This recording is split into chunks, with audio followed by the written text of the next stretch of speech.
Welcome back to my channel. Books!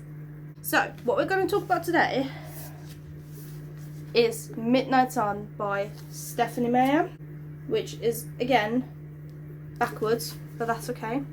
From the title, you can probably tell that I shouldn't be the one reviewing this book, because Twilight, I think I had the same view on Twilight that everyone had, except for that when I was like 12ish, I was like the biggest Twilight fan out there, literally. There was this, when New Moon came out at the movies, my mum took me to see it, and in the scene where like Jacob rips off his t-shirt, me, little 11, 12-year-old me, I threw my popcorn everywhere for Jacob. But yeah, anyway, I used to love Twilight. I absolutely loved it. Like, it was my thing. Do you understand? Like, Harry Potter's my thing. Twilight used to be my thing. I think I kind of let myself be swayed by other people, because everyone was like, oh, Twilight is so boring, it's such a horrible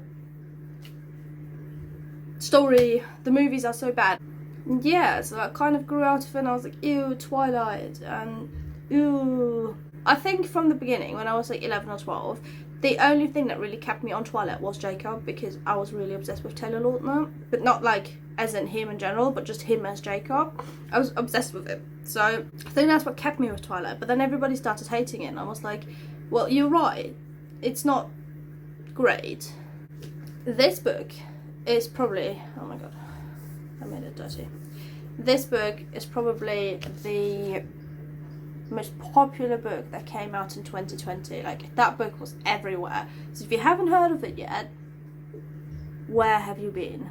Like, I'm not even joking. So basically, this book is this book,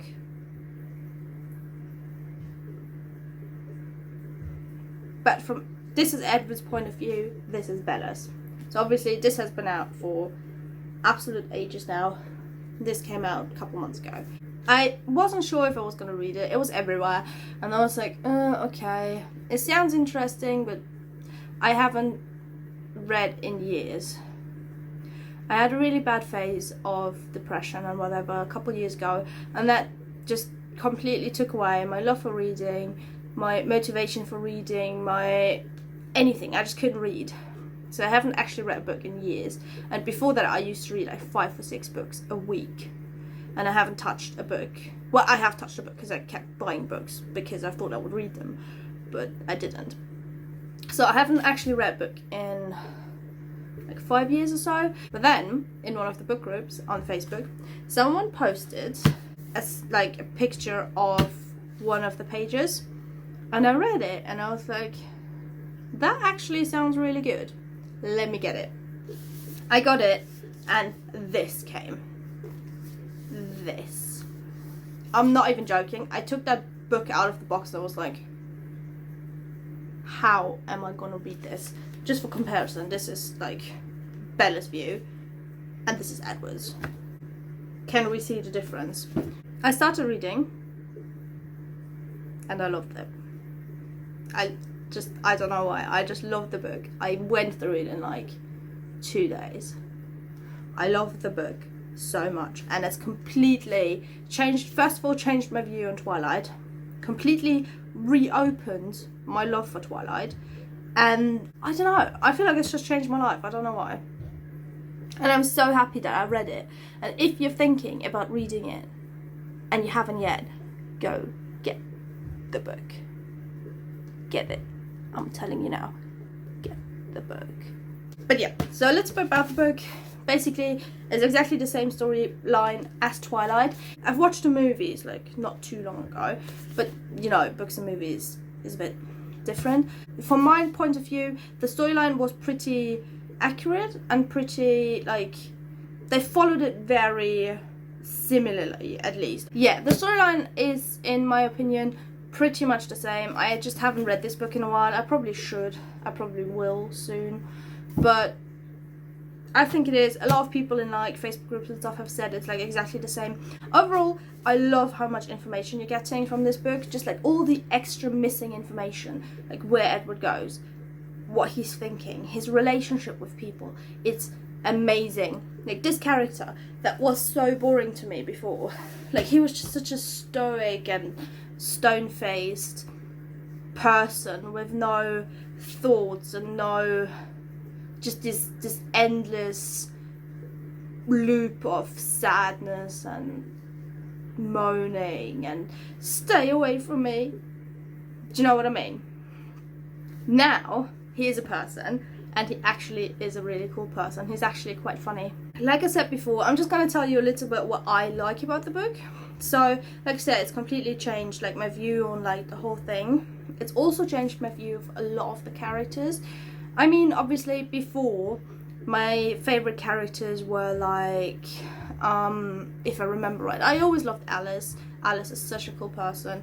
I always loved Emmett and Jasper. Those three were like my characters, and Jacob, although Jacob isn't very important in this book, so there's not much you can say about if my view on him changed, because he has like maybe 3 appearances in this book. You get all these little relationships that you didn't have before. How Edward interacts with Alice on his own, with Emmett, with Jasper, with Rosalie especially. Like his relationship with Rosalie is so different from what I imagined it to be.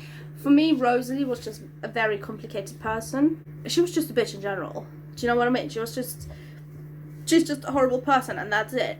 But through this book, you learn why she is like this, and why she's so jealous and angry with Bella, and why, I mean, obviously those things have kind of been explained before, but not in the way that made her seem like a better person. Obviously she's not a good person in this book, like not at all, and I was quite angry with her in a few scenes in this book, but in other scenes I was literally like, oh okay, that makes sense.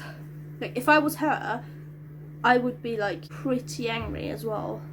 It makes sense. I don't want to spoiler anyone, that's why I'm trying not to give anything away, but it's so interesting. I still don't like her, but I just feel like I know her better.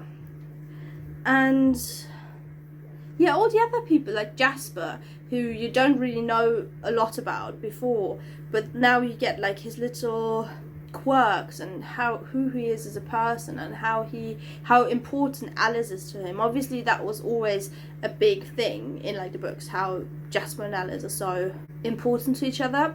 But now you really get Jasper's point of view, you get Alice's point of view, you get how they work together, you get them being as a couple, which is such an amazing relationship. Like they're so good for each other.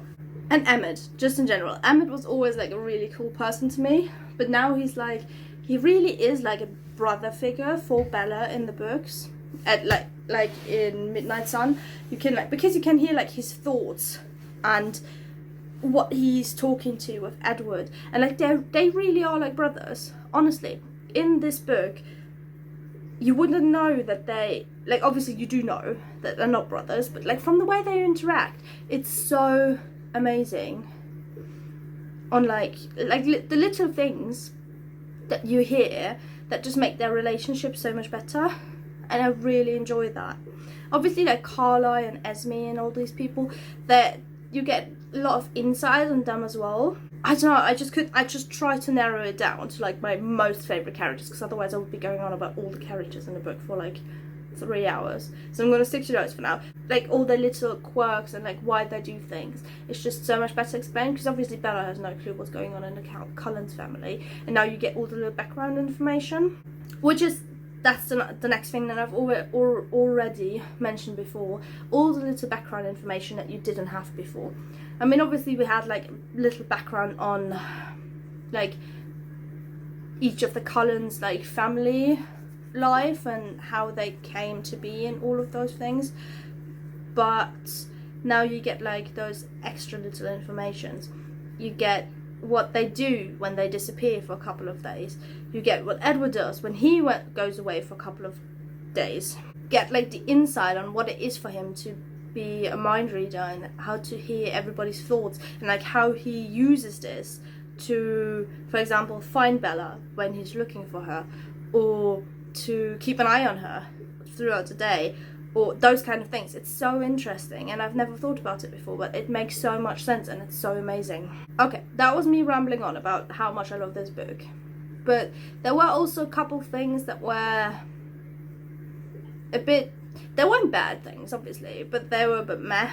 So what I noticed, there was quite a few spelling mistakes in there, which I'm not judging, that stuff happens, but I guess that's what you have a proofreader for, and especially if it's like a really popular book like this, you'd have a couple proofreaders, and those kind of spelling mistakes, they kind of stick out to you like a sore thumb. Like, I don't understand how someone missed them.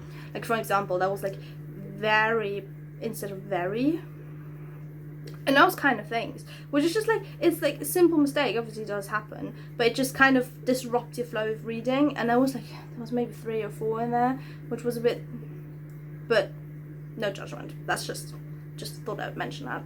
And the second point is that Edward's thoughts can be very long, and they don't get confusing, which is good, but it's just sometimes he thinks about one thing, and then that brings him to another thing, and then that other thing goes on for like 5 pages.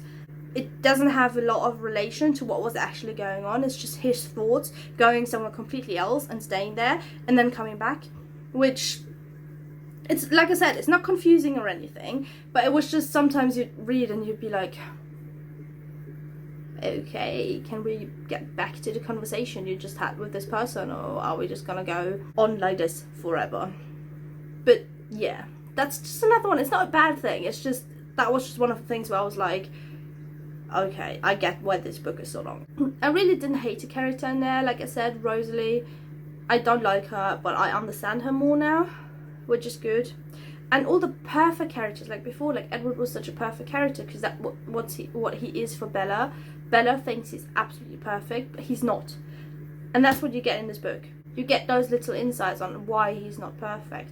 And also, what's very important to me is, now having read that book, I understand what they were trying to do with the movies. Like his inner troubles about Bella and her smell and her blood and those kind of things. It's so well explained, and it just makes so much more sense on what they were trying to do with the movie. Honestly, you can't fault Robert Pattinson for trying what they were doing in this book. If you know this book, you know what they were trying to do, and it makes the movies a lot better. The only problem is with the movies, you don't have all the little what's going on in his head to make it like work. But if you read the book, you know what's going on in his head, and that makes the movie a lot better. Like all these little things where he's just standing there like shaking and going like, no, don't come near me, and you think, why are you so dramatic? He's actually not. And it's actually really well made if you think about it. So like, if Stephanie Meyer gave Robert Pattinson all these insights that she had before writing this book, because I think she's been trying to write this book for like ages, then it totally makes sense to me what they were trying to do. Read this book, then watch the movies again and tell me you think differently. Yeah, I think that's pretty much all I can say about it. It's changed my life, and I'm so happy that I read it, and I'm so happy that I actually went through the whole book without not without giving up, because I never had that feeling of, oh, I really don't feel like reading. I literally woke up and I was like, I need to get this book and I need to keep going. But definitely, if you don't know what your next read's gonna be, Midnight Sun. Also, I forgot that. Also, Bella is a completely different person in my eyes now, because from her point of view, I always thought she was like, I don't know, she just, from Edward's view, she's just such a different person. She's quirky, she's funny, she has interests that other people can relate to, like that I can relate to. Like she listens to Linkin Park and those kind of things, where I'm like, oh well, I didn't know that. And that makes her a better person, like a cooler person in my opinion. I can relate to her better. Or like her whole, like just what she looks like from the outside makes her seem more normal than it did from her view. Because from her view you were like a little bit like, okay, well she's like your normal teenage book girl. If I actually met her, I think we would probably be like best friends or something. But yeah, I think that's all I can say about this book. I hope you enjoyed this. I hope it wasn't I just broke my Lego. I hope it wasn't too all over the place. I'm gonna try edit it so it's not too awful. Next week is going to be a work video. This will be sorted out, so I'll have like a more aesthetic background soon, hopefully. Fingers crossed. But yeah, I hope you enjoyed this, and let me know what you think if you've read this book, and if you haven't read it, go get the book and read it, and then tell me about it. Okay? Alright then. Why have I still got this in my hand? Bye!